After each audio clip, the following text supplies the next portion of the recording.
Alrighty, team. It's more than just a game. Women's flag football, it's a movement.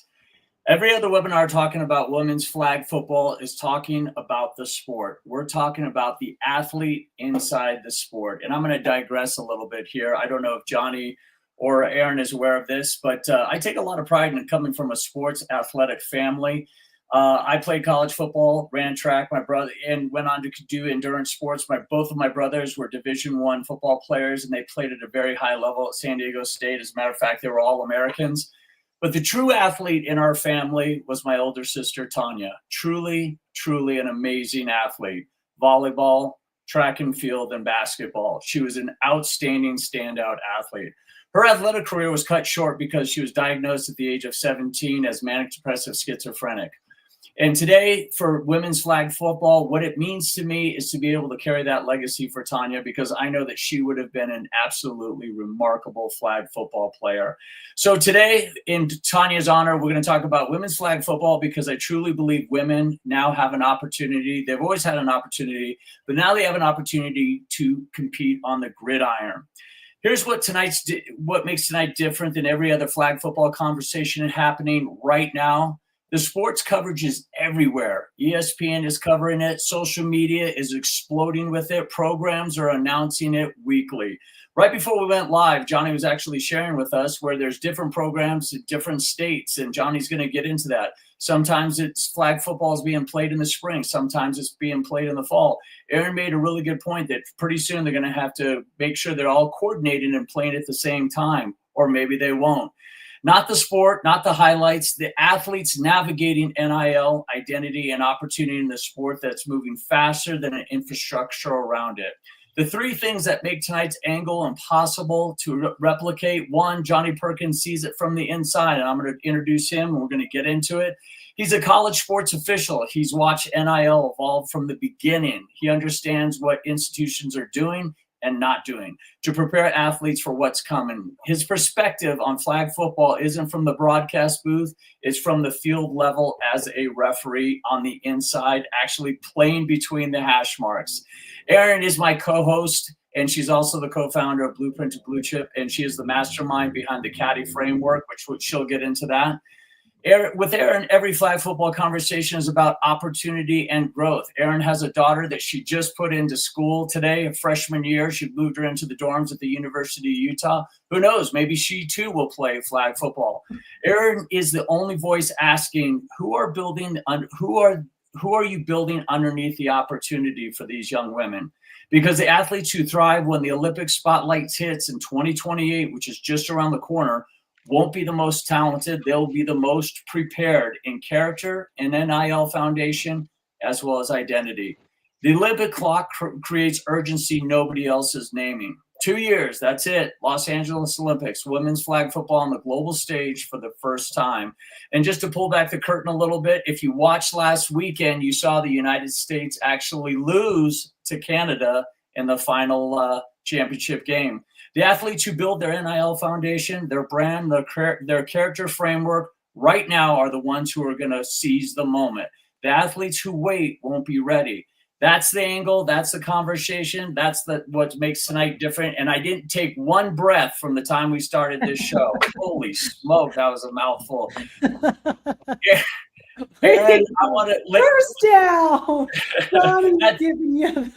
That's it. That's the show. You guys got all the information. I need to go catch my breath. Aaron, I'm gonna give you the opportunity to introduce yourself. I already kind of gave you a little background on who you are. Why don't you tell the audience who you are and a little bit about why flag football, women's flag football, means that much to you?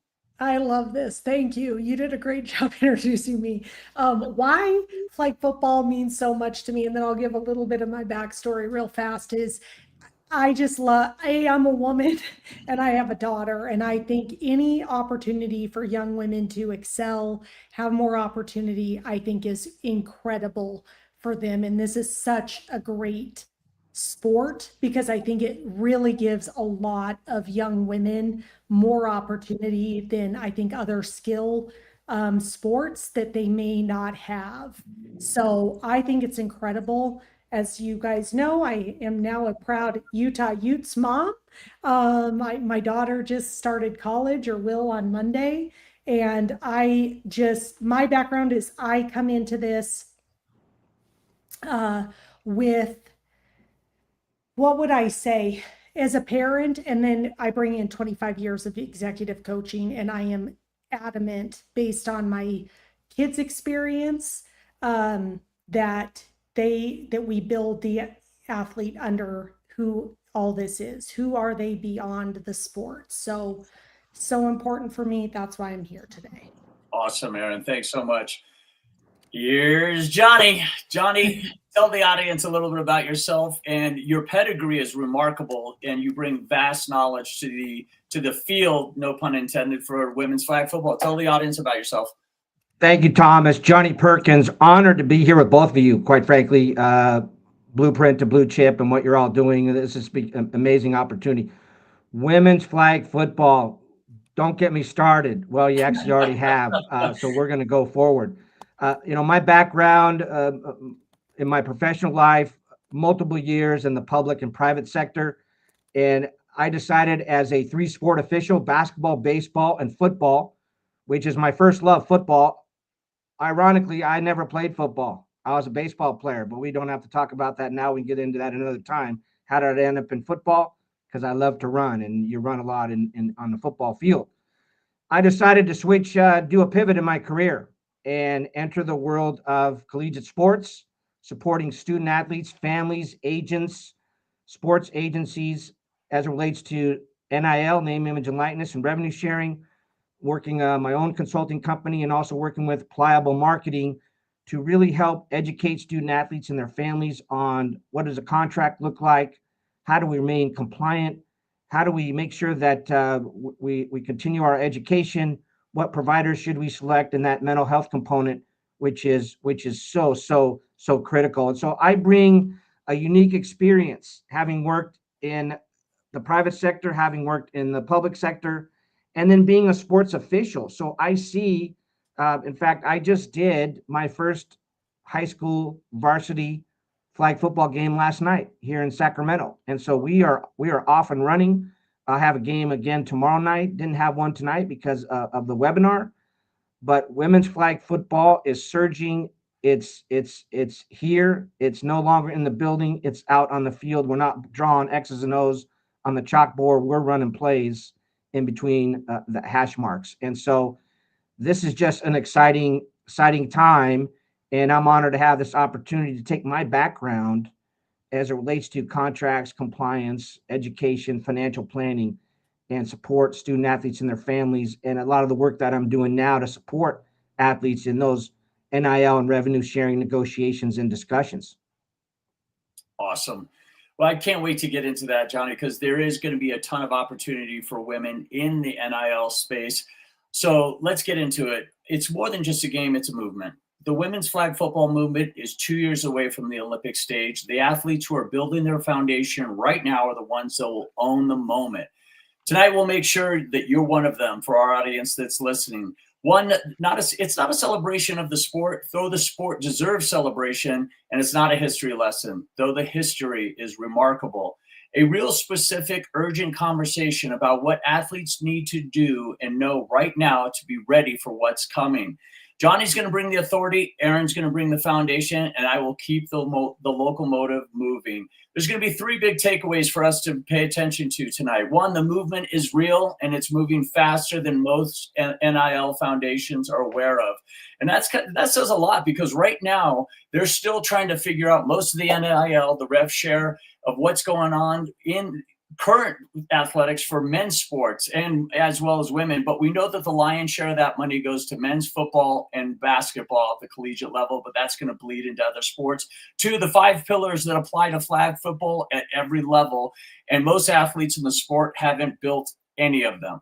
2 years to the Olympics, preparation window is right now. All righty, team, let's get into it. Let's get into the first. Let me set the stage for you in the scene. It's 2028 Los Angeles Olympic Games. Women's flag football is on the global stage for the first time in history. The world is watching, and somewhere in that moment, there are athletes who are ready for it. Not just athletically, ready for everything that's going to come with it. the NIL opportunities, the brand partnerships, the compliance landscape, and Johnny's going to get into that, as well as the mental health pressure of the biggest spotlight they've ever been a part of. And there are athletes who aren't ready, and we want to change that tonight. Not because they're not talented, because nobody told them being ready for the Olympics moments requires more than being ready for the game. It's not just about X's and O's and conditioning. That moment is 2 years away, and their preparation starts now. Johnny, let's get into the first slide, and let's give a little background of the your experience on the grassroots of the Olympic stage. Love to do that. I'd like to, and I'm going to caveat this by just kind of giving a couple of minutes, just overview of this movement that is women's flag football. You know, the growth in women's flag football, it's not organic. I'm going to call it coordinated acceleration. You're probably going, holy mackerel, Perkins, what does that mean? This is what it means. Multiple tiers, multiple pillars. The NFL, National Football League, they're investing in women's flag football, funding leagues, and creating visibility. USA Football, building infrastructure, writing rules, doing certifications, making pathways available for flag football, boys and girls, men and women. The National Association of Intercollegiate Athletics and the NCAA are sanctioning women's flag football as collegiate sports. The National Federation of High School Sports is supporting states adding women's high school flag football to its varsity sports programs. And I have to tell you, there are 40 states right now that either 24 have state-sanctioned flag football programs and 16 have what we call club and rec. So we have the majority of the states in the U.S. that are moving ahead with flag football on the women's front. And the International Federation of American Flag Football, they're developing the international side, as Thomas mentioned, which is leading and heading to the Olympics. There are over 20 million players participating in flag football across the world and across 100 countries. Yes, I said 100 countries. This game is international, ladies and gentlemen. It's an international game now. We have a bottom-up demand with a top-down investment. You know, one of the things that people always ask me all the time is, well, what's one of the big differences with flag and tackle other than the obvious? Tackle football is expensive. Yep. Got to have equipment, facilities, high risk. Flag football, low cost. What do you need? Mouthpiece, ball, uniform, cleats, low risk, and it's scalable. And flag football is being built not as a program, but as a pipeline. And what do you mean? So you've got youth leagues, high school, varsity, college scholarships, national teams, and professional leagues. And then this is the thing that's really important to know and understand as we transition into the international aspect. Families in this sport are making real investment decisions. They are traveling, they're training, they're purchasing equipment for their student athletes. Coaches are trying to build actively good rosters and get people to participate. Institutions are backing the sport and are committing real resources to it. Nike just made a huge investment in the International Flag Football Federation. But you know, one of the issues, this is where I come in. There's no standardized recruiting platform built specifically for women or girls flag football. There's no centralized database where you can go to verify athletic data. There's no consistent evaluation format, a lot of great ones out there. And there's really no infrastructure that connects athletes to coaches in a systematic, scalable way. That's where I can come in to help the student athlete really understand, how do we connect you to NIL opportunities, to revenue share opportunities. And I am predicting NIL and revenue sharing opportunities for women's flag football will exceed women's college softball in the next couple of years. I truly believe that. No way. Based on, you know what I mean, Thomas, a lot of the investments we're seeing today.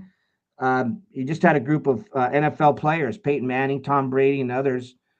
Billie Jean King, I believe, is part of that group. They've invested millions of dollars. And as I mentioned, you have Nike. So this has really emboldened itself internationally. And you mentioned Canada.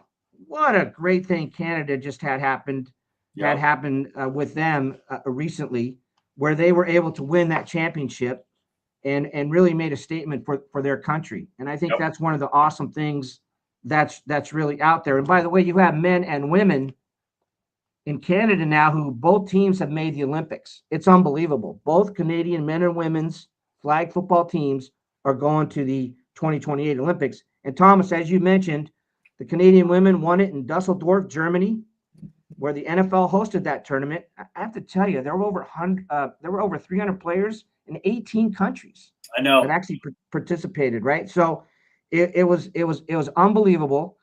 And internationally, there are so many opportunities. I'll give you one. Australia in 2022 had 10 schools playing flag football. You know what they have today in 26? They have more than 500 schools and over 100,000 students that are playing flag football. So this thing is really growing. I don't want to call it women's flag football is really accelerating across the board. And it was just announced, I think in the last 24 to 48 hours, that World Flag Series is going to host their first pro game in Toronto, Canada, 1 year from today. How about that? I'm sorry, 1 month from today. Apologize. 1 month from today, September 19, 2026. So I really think that's important to look at as we talk about international and what's going on there. And I have to tell you one last thing about the international side, because this is fascinating to me. If you like rock concerts, how fast do tickets sell out to your favorite concert, or your favorite concert to go see your favorite band or music? Rock minutes. Right. So next year in Tampa, Florida, they're going to have a national flag football championship. Over 300 teams signed up in 22 minutes for this tournament. That's got to be better than most rock concerts, I would think, or it would be pretty close to what's happening there. So that just shows you kind of the enthusiasm and excitement that's out there. And then just one last touch base on the international side. I know we're both working with Niwakiti Sports Africa and the amazing things that they're doing across the 55 African Union nations, Denise Cherry, Steve Maturi, and what you are doing to assist those coaches and student athletes. I'm blessed to be on their advisory board. Kenya's women's flag football team has punched their ticket, if you will, and qualified for the Olympics. But that's the kind of thing we're talking about internationally. Australia, Kenya, Canada, Mexico, Germany. So many of these countries now are getting into this game. And it's just exciting as a sports enthusiast, as well as a flag football official, to kind of see this kind of momentum surge and charge for women's flag football. Oh, that is awesome. This is super. Johnny, we already got our first question that came in. What is the difference between the international and world games, which is 5-on-5, as well as the collegiate, which is 7-on-7? What's the difference and why? Well, you have right out of the gate there, 5-on-5 versus 7-on-7.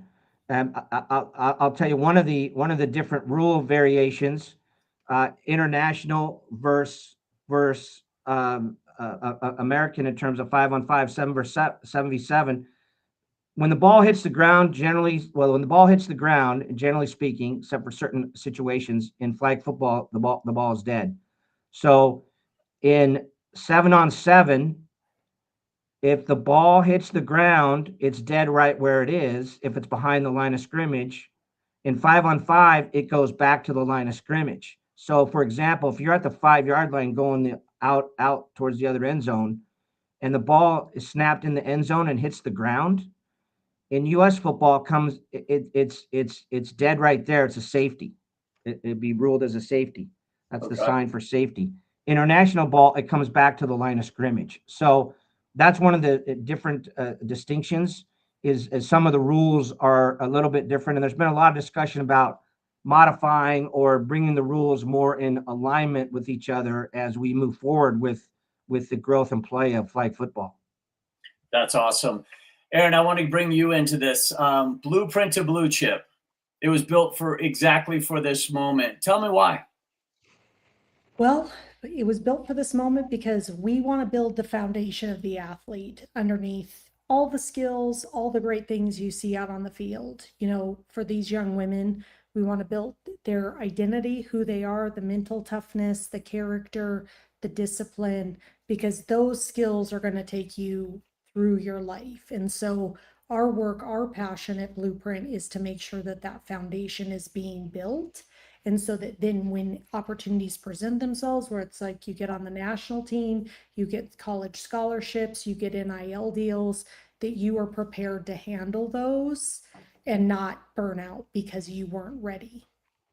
Awesome. Awesome. Johnny, we got a question from an AD. Who benefits most from the growth of women's flag football? The institutions, the brands, the athletes, or does everyone or anyone benefit equally?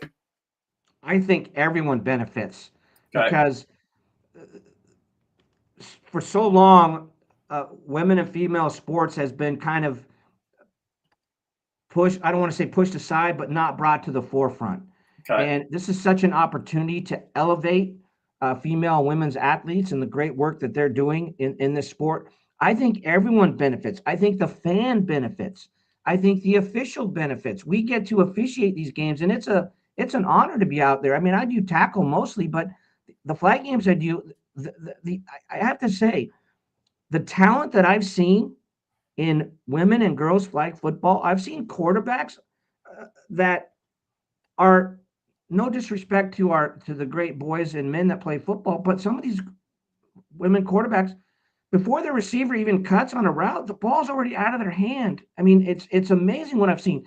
And I have to tell you, there's some high school quarterbacks that last season threw for over 10,000 yards. Yeah, you heard that right. 10,000 yards and over 100 touchdowns in a single season. So the play is exciting.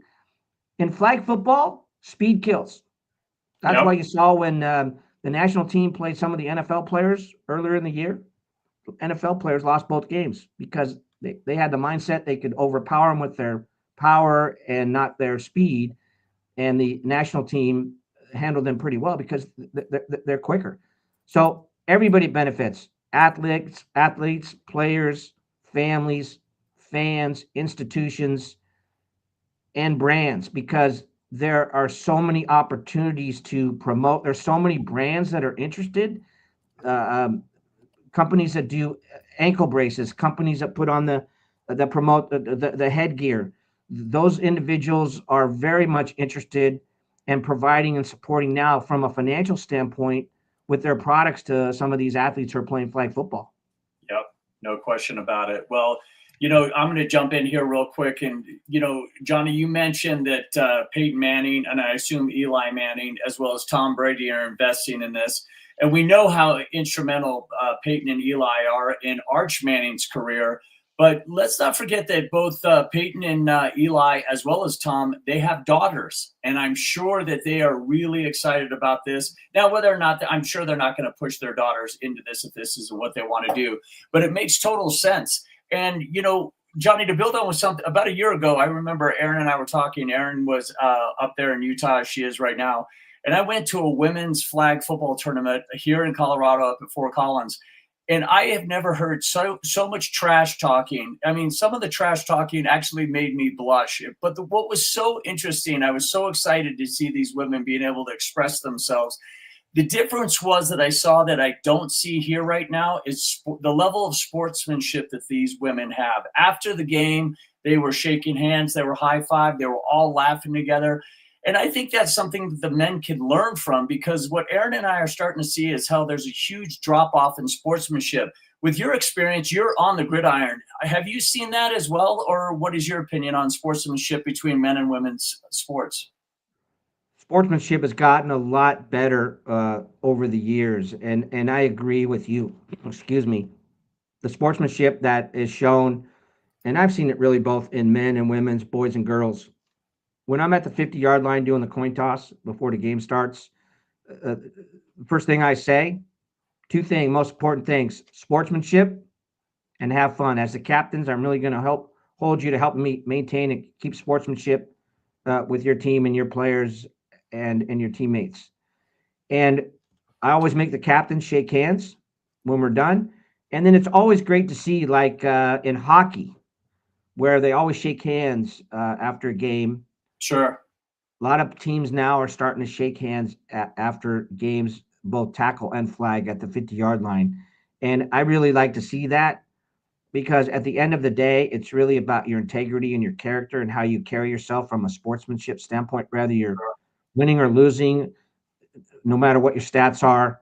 There's always another day, there's always another game. And when someone wins, you got to really congratulate them for the hard work in achieving that accomplishment. I totally agree. Johnny, most of the athletes in the sport right now are at programs with limited NIL infrastructure, small schools, new programs, no established playbook. What does that mean for them, and how are things going to grow and change? As it relates to women's flag football and really growth of NIL and revenue sharing, there are plenty of opportunities for student athletes across the country, whether you're at a D1, D2, D3, NAIA, junior college, or now as we're seeing with the amount of state athletic associations that are allowing NIL, there are tremendous opportunities. One of the things I want to encourage everyone, don't forget about your local business. Don't forget about the local restaurant. Don't forget about the local sports company. Don't forget about the local bar and grill. Don't forget about the local apparel company, the local dry cleaner, who is just as interested in sports as some of the bigger name companies, Right. like Nike and AO Sports and some of the others. All you have to do is reach out to them. I have found, talking to local businesses for our student athletes in the community they're in with their college, people are shocked. They go, "Gosh, I'm so glad you're here. We really wanted to get involved in our school and our student athletes. We weren't sure how to start or where to go." I think, Thomas, there's so many opportunities out there, and it's not just the quarterback or the point guard or the softball player or shortstop that gets the 1-2 million, 5 million contract. There are so many NIL and revenue sharing opportunities in other divisions and other sports that if you understand how to promote your brand, market yourself, and use your platform, and I can help you with that. I'm in the middle of that right now, pitching student athletes to brands, pitching ideas, talking about contracts and branding and what that value is to have that athlete represent that brand. And then what's the value for the brand as well? Sure. To have that local student athlete who happens to be the star of that small school be promoting their product and their business. Totally, 100%. Aaron, I'm going to bring you into the fold. The athlete at a new program with no NIL infrastructure, what's the first thing that they need to build? And before you answer that, why don't you tell the audience about the CADI framework and what it stands for? And then you can, because I'm pretty sure it's going to align right in with the CADI framework. Yeah, so our proprietary framework that we work with our athletes to build their identity, we have 4 pillars. We have character over clout, accountability over excuses, discipline over motivation, and integrity over identity. And so I think before you try to take any NIL deals, you've got to know who you are. You have to be anchored in what do you like, what's important to you, what are your values, all of those things. Because what we see with a lot of athletes is there's money coming at them, but not all money is good money. Not all money is the right money for you. And so you have to know who you are so that you can discern and filter that out. And I think that's my biggest caution to the audience is you want to be anchored in who you are before you're out searching for deals, because the right deals are going to just accelerate, accentuate you, and be a natural fit for you. Awesome.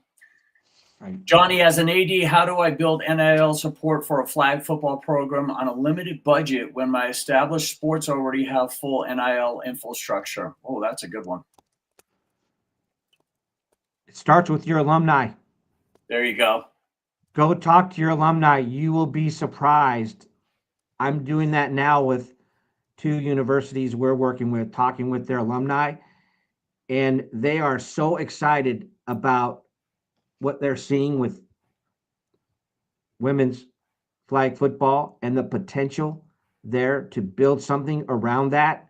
There's so much excitement. And the Olympics, we're 2 years out, but the Olympics is driving that train right now. And everyone is seeing and understanding that. I mean, when you have over 250 colleges throughout the country that now have some form of flag football on a varsity level, and then when you add, like I said earlier about club and rec, another 120 odd, so you've got over about 350 colleges, universities in the country, D1, D2, D3, NAIA, the National Junior College Athletic Association. I am a very proud junior college graduate. I went to junior college before I went to UCLA to receive my bachelor's.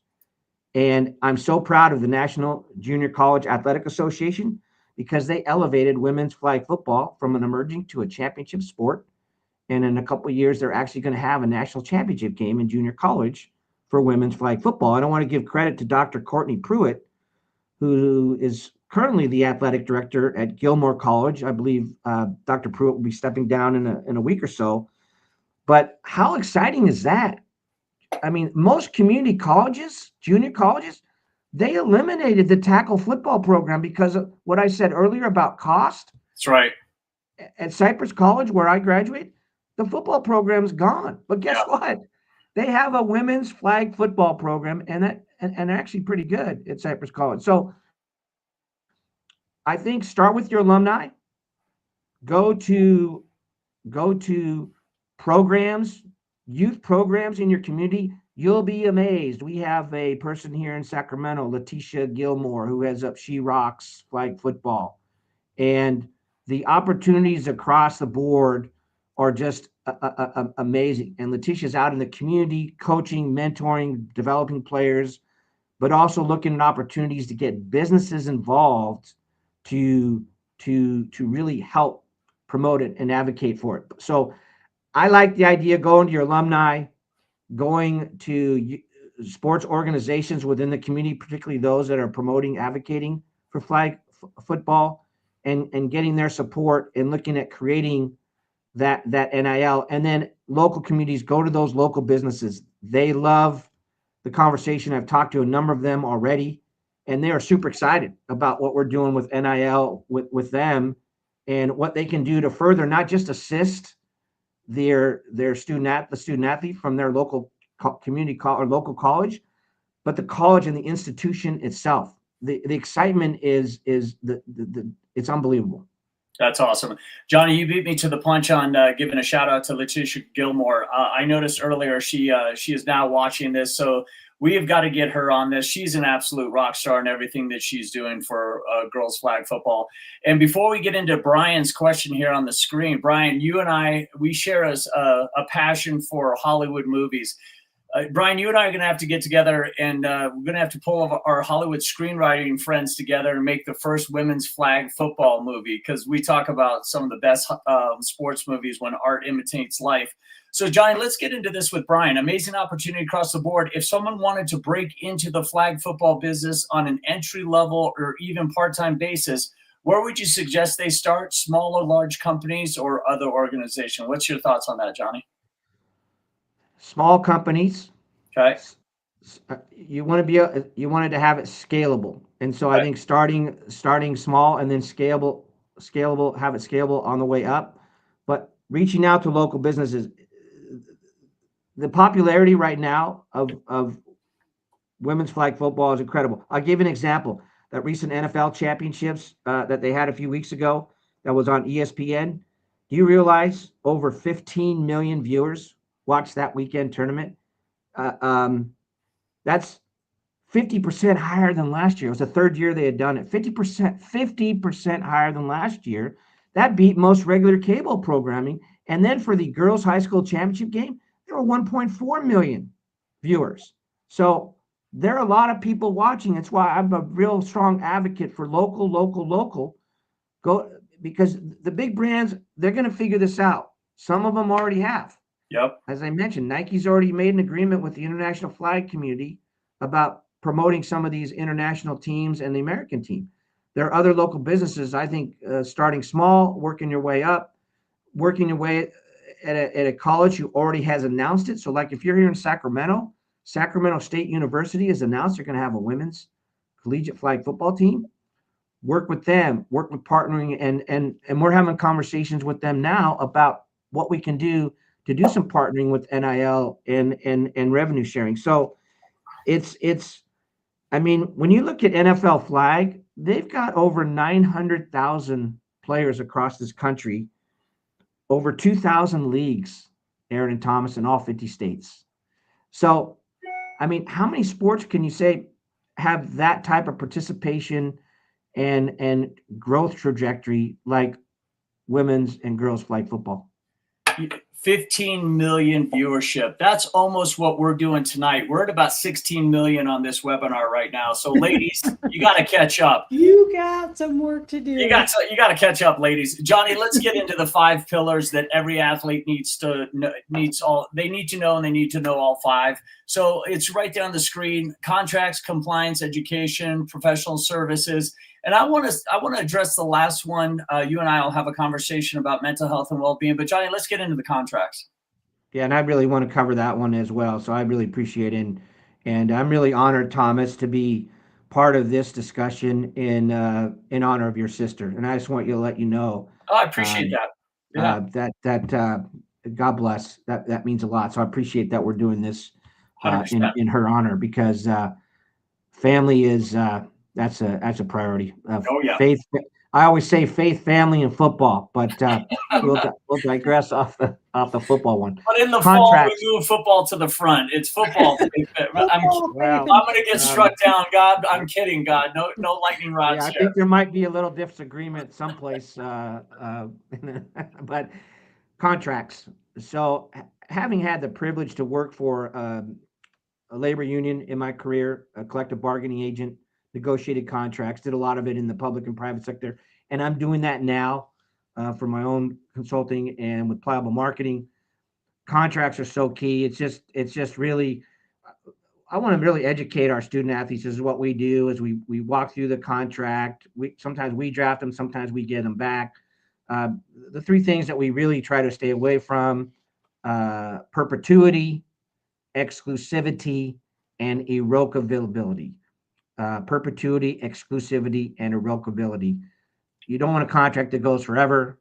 You don't want it to be exclusive to one brand, because there are probably others you do. And you don't want to have one side have the ability to revoke over another.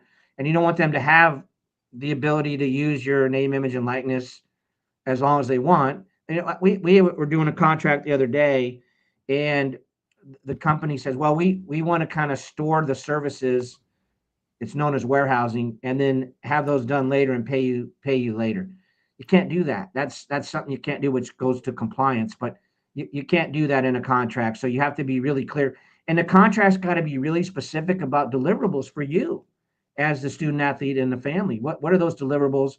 How does the payment come? And then the deliverables about what you're supposed to do and stay on it. We're working, and I'm working now with some of our student athletes. These student athletes are busy. Contrary to popular opinion, they've got class, they've got study, they've got class, they've got study. Oh, and then they have this little thing called practice and games. And so they have a schedule that's pretty tight. And then they got to spend time with their family and their faith, and making sure they're and their friends. And so we're always checking in, making sure the deliverables are clear, what the timeline is, because we all forget things. So we always have a to-do list with them. So contracts, we encourage everyone, read, ask questions, because there are a lot of things we want to make sure that fit our student athletes and their families. On compliance, wow, there are so many different. I said this the other day, talking on another broadcast. The College Sports Commission doing a great job. They got a lot of challenges, but they changed the range of compensation review 3 times. And so you have to know when those happen. All these court cases bring about different things with compliance. So you have to make sure you understand those.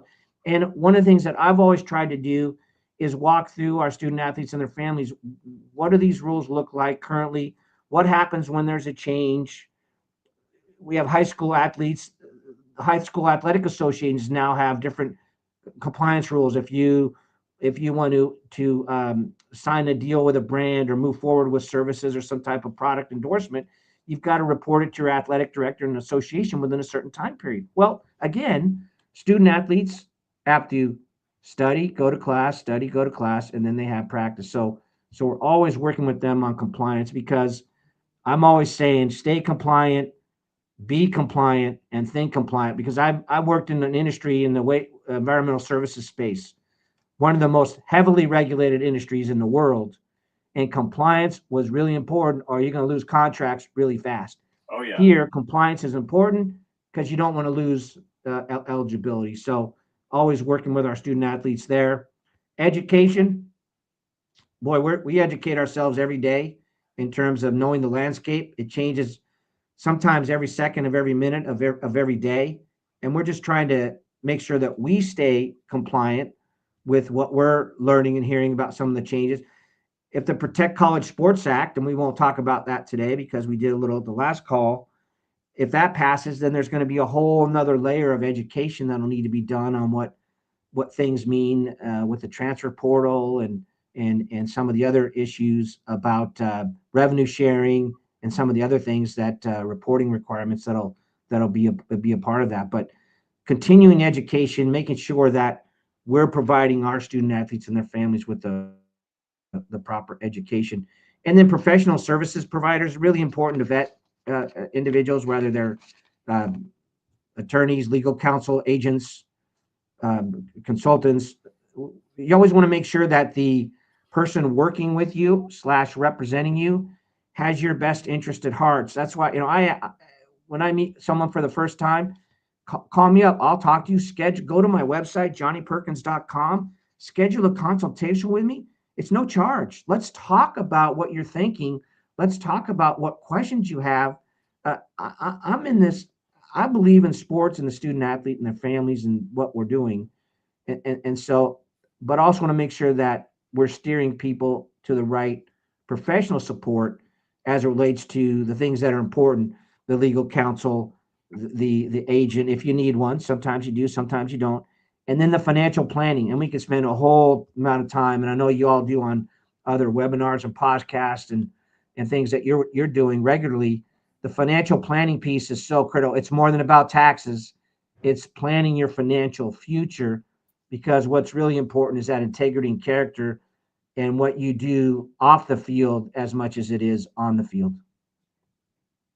100%. Mental health and well-being. Well, team, I kind of give you a little, I pull back the curtain a little bit. It's very important to me because of the history that I shared about my sister. Johnny, what does mental health and well-being now mean? Because it's the landscape has changed on the collegiate front, where it used to be just rub some dirt on it, get in the game. A lot more athletes are understanding there's higher pressure now, especially with the obligations of NIL agreements, because these athletes have just taken on a third responsibility into one, staying eligible for classes, two, practicing and learning the playbook and watching film, and now three, the NIL, the complications and obligations of NIL. As you both know, about 5 weeks ago, I took a pretty hard foul ball off my knee in a baseball game I was umpiring, and I have to tell you, I'm just now able to put the extra weight on it and run, which is just in time for football season. And I mentioned that because when I sent out the photo of when I had the ice on it, a friend sent me a note back, says, Perkins, just put some dirt on it and get back in there. And that's kind of what we used to do. That's right. The coach would say, "You're not hurt. What? Get back in there." What? Mental health is real, and I've mentioned this before, and I just have to say I've gone through it myself personally, and it's real. I've experienced it where I've been in very bad, dark place, and thank God for my son and my family. We can't let others pressure who we are. That's right. It can't just be all about the score, all about the W. Those things are important. Don't get me wrong. In terms of you want to win, you want to score, you want to contribute as part of your team, but you don't want to compromise your mental health and well-being, and who you are as a person from an integrity and character standpoint. So What I like about a lot of things that are going on with a lot of the colleges, universities, particularly many of that we deal with, they're talking a lot now about mental health and wellness, the education part of it, and having some requirements surrounding. Let's make sure that our student athletes have that protection. I know in the Protect College Sports Act, there's some sections that talk about health and welfare and healthcare and some of those things, and I'm hoping that includes the mental health and wellness for these student athletes and their families, because families are just as big a part of this as a student athlete. So what that means to me is taking care of who you are, being true to yourself, and don't let someone put pressure on you. Oh, you know what? We don't need to study. We don't need to go to class. We don't need to take the exam because we got to get ready for the game tomorrow and look at more film. No, you have to have a lot of people call it a work-life balance. Yep. In this case, it's a playing life balance, but really it's the human athlete that we need to care for, the student athlete, but it's that human element that is so critical and important to our student athletes. No doubt. Let's move on to the next slide here. Thank you, Johnny. Thank you, John. Aaron, let's move on to the next slide. The Olympic conversation. This is big stuff right here, Johnny. What does that change in NIL equation for flag football that athletes are going to experience specifically with the Olympics now shedding light on this and putting it on the biggest stage in the world? I've got to tell you, this really makes it real. The Olympics is one of the biggest sports platforms in the world. I mean, it is every 4 years we have Winter and Summer Olympics, and everybody's geared around their team, their athlete, their country, and we have people that are very excited about this. I spoke with Amber Clark Robinson, who's on our women's national team for flag football as the head coach of flag football at Saginaw Valley State University. And she talks about the importance to represent the country, the opportunities that are available from an NIL standpoint as it relates to flag football. I think the value of NIL, it certainly has increased for women's flag football with the Olympic recognition. I think as we get closer, I mean, I think this week alone, what are we, only Wednesday? Every day there's been some new development in the women's flag football world. There's been some new development. Rather, it's this announcement there's going to be this pro game in Toronto, Canada, professional women's flag football, to the NCAA announcing that they're going to now women's flag football is going to go from emerging to championship sport, and they're putting money behind it. These things are real. And then you've got great resources. You have Sean Fennewald, who does this thing called womenscollegeflagfootball.com. If you want to know about anything with women's college flag football and every team, Sean's got it. There's another one, and I would be remiss if I didn't mention him, Matthew Dixon, Collegiate Flag Football. These two gentlemen have great resources. If you want to know more about women's flag football, they've got some great stuff. womenscollegeflagfootball.com and then collegiateflagfootball.com. But this is incredible what's going on internationally, Thomas, with flag football. Yep. And how this sport continues to grow, continues to surge, continues to really put women and female athletes at the forefront, not just from a player participation standpoint, but becoming an executive and other areas that are out there in terms of women's sports. Yep, 100%. Hey, Aaron, were we supposed to have Sean on the show? And then are we still in conversations with him about getting it back on? We did meet with him, didn't we? Yep. Okay, cool. So, Aaron, I'm going to bring you into the fold other than just asking you about Sean, because I'm super excited to have him on the show. And Johnny, you just triggered a memory. We're looking for that. Sean, if you're listening, we're definitely going to be reaching out to you. Aaron, characteristical clout as it applies specifically to flag football athletes building their NIL right now. You're on mute. Sorry. I would say right now, even this kind of links into the mental health conversation having earlier, like you have to be so anchored in the truth of who you are. And that's your character, that's your identity. You know, I'm not going to get into much more here, but I think you've got to really figure that out before you're out chasing externalities of whether it's playing at the next level, it's NIL deals. You want to have a solid foundation where things align to who you are. You're not trying to fit into them, they naturally align with you. So I just cannot impress enough, like the foundation of who you are is the essence of the work we're here to do, and you have to do it before you, or you're going to crash and burn. You're going to learn through that too, but there's ways to prevent that if you do the right work first. No question about it. Well, team, we're closing in on the hour. Let's take it to that final slide, and we'll get you back to your regular Wednesday night activities. It's more than just a game, as it always will be and always has been. There's a QR code. Go ahead and scan that. Reach out to Aaron and myself at Blueprint to Blue Chip. But what I want to do is I want to sum this up. It's right there for you, 1, 2, and 3. Build the NIL foundation before the spotlight hits. What are your thoughts on that? Closing thoughts on that? We'll go one by one, Johnny. I want to just say that women's flag football is not a fad. No. It's not a trend. It's certainly not the next 15 minutes of fame for these athletes. It's here. Yep. It's here to stay. What we're witnessing now is much bigger, a sport finally being recognized and receiving respect, investment, opportunity, and recognition it's earned. And that brings the NIL Foundation. NIL is going to play and is starting to play a major role in women's flag football, both at the high school and collegiate level. And, you know, for generations, women and girls have grown up, competed, led, coached, built programs, and poured their hearts into this game. They have.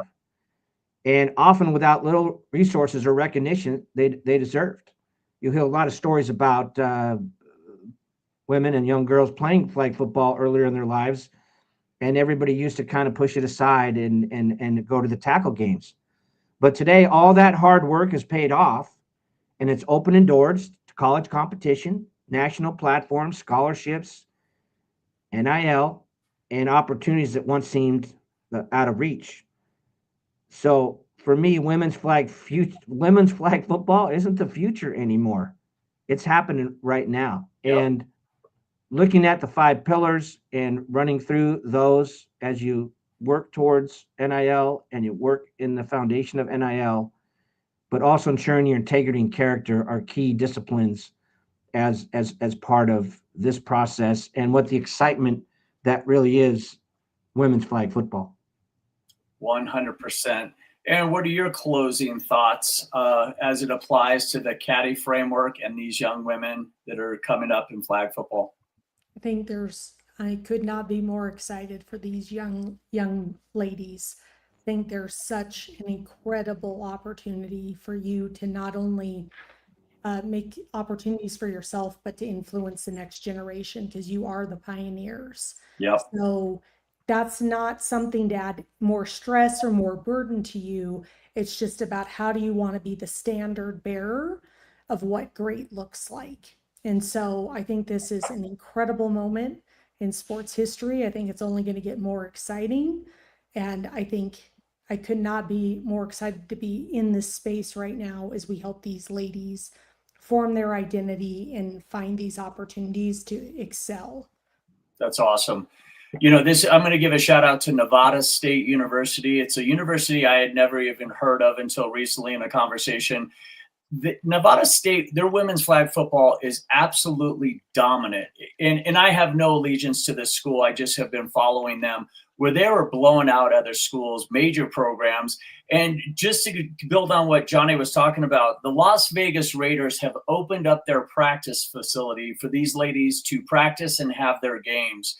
If you want to see how important it is to the NFL, just take 5 minutes to go take a peek at what the Las Vegas Raiders are doing for Nevada State. It's truly remarkable. And you know what I'm going to do is I'm going to do a shameless plug, and I'm going to start a GoFundMe for any investors out there for Tanya's Titans. I want to make the first flag football team in Tanya's name. We're going to call it the Tanya Titans. So scan that QR code and let's talk about creating a program for Tanya's Titans. Team, I can't thank you enough. Johnny, thank you as always. I'm sure you probably have a referee, a 7 o'clock softball, 8 o'clock flag football, and then you probably have a 10 o'clock baseball game that you have to get to. He's always busy, team. So, Johnny, the fact that you took time out of your day to meet with us and share your insight with our audience means the world to me and to them. Once again, Aaron, thank you so much for being the magician that always makes the magic happen. Couldn't have done it without you, team. Thank you so much, and we will see you next time. Have a great rest of your night. Good night. Thank you.